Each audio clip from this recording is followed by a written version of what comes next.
उदयपुर का रुख करेंगे, जहां पर गिरिजा व्यास का जो पार्थिव शरीर है वो उदयपुर लाया गया है। दैत्य मगरी स्थित निवास स्थान पर उनका पार्थिव शरीर रखा गया है। अहमदाबाद में इलाज के दौरान दरअसल उनकी जान चली गई थी। यहाँ आपको जानकारी दे दें कि गणगौर पूजा के दौरान वो झुलस गई थी और बताया जा रहा था कि उनका इलाज चल रहा था अहमदाबाद में।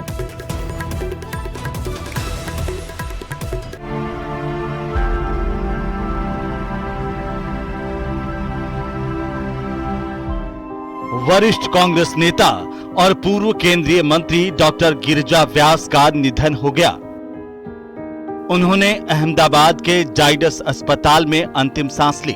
कुछ दिनों पहले उदयपुर स्थित उनके निवास पर गणगौर पूजा के दौरान अचानक साड़ी में आग लग गई थी, जिससे वे करीब 90% तक झुलस गई थी। साथ ही गिरने की वजह से उनके सिर में गंभीर चोट आई थी। हादसे के बाद से लगातार उनका इलाज चल रहा था, लेकिन आखिर में जिंदगी की जंग हार गईं। हर जगह गिरिजा जी का बहुत बड़ा योगदान उदयपुर को रहा है। उदयपुर इसको कभी भूल नहीं पाएगा और जो क्षति उदयपुर को हुई है वो उसका भरपाई कोई दूसरा नेता कर नहीं पाएगा। डॉक्टर गिरिजा व्यास की क्षति मेवाड़ के लिए एक बहुत बड़ी घटना है। इसके लिए सारा समाचार सुनते लोगों को बड़ा स्तंभ हो गए।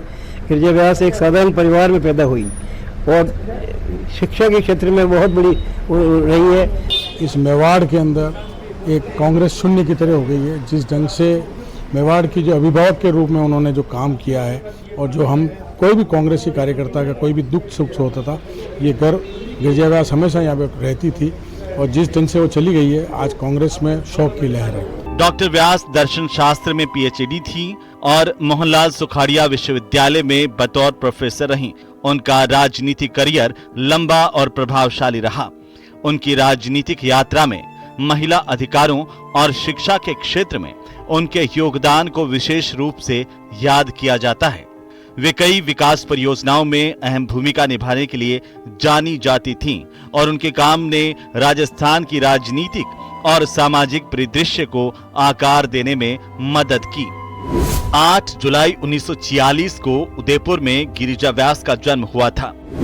1977 से 1984 तक वे उदयपुर कांग्रेस के जिलाध्यक्ष रहीं। 1985 से 1990 तक विधायक और राज्य मंत्री रहीं। 1990 में राजस्थान प्रदेश कांग्रेस कमेटी की अध्यक्ष बनी। 1991 में पहली बार उदयपुर से लोकसभा सदस्य चुनी गईं।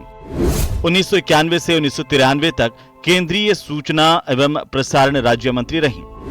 1993 में अखिल भारतीय महिला कांग्रेस की अध्यक्ष चुनी गईं।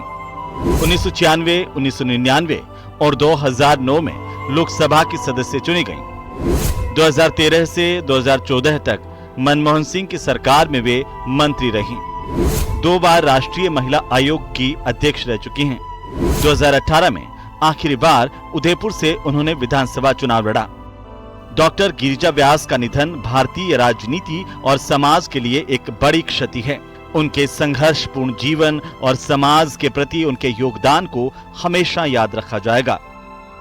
Bureau report, news 18 Rajasthan.